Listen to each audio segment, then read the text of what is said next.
this here, I mean,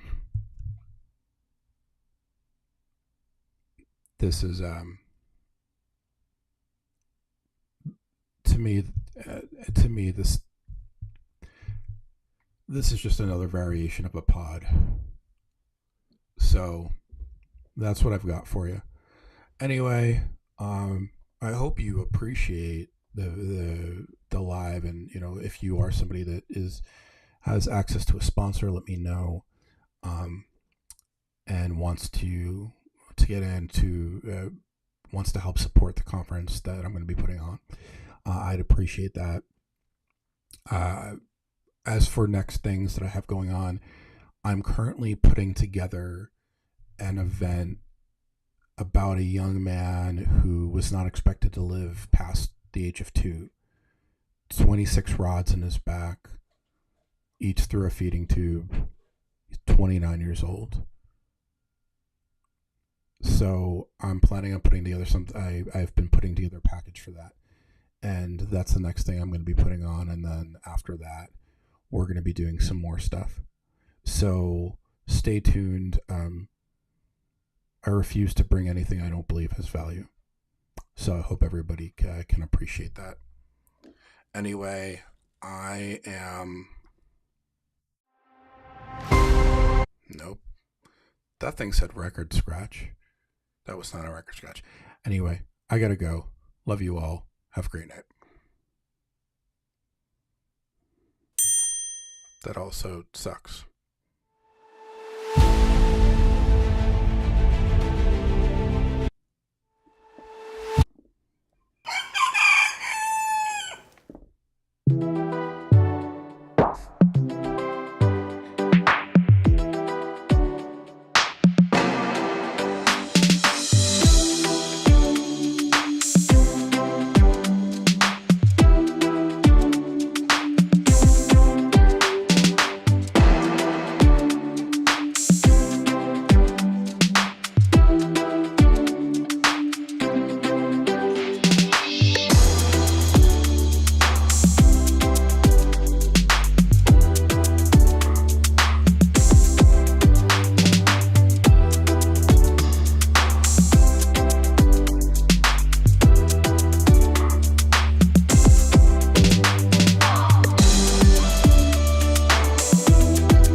Ha ha ha!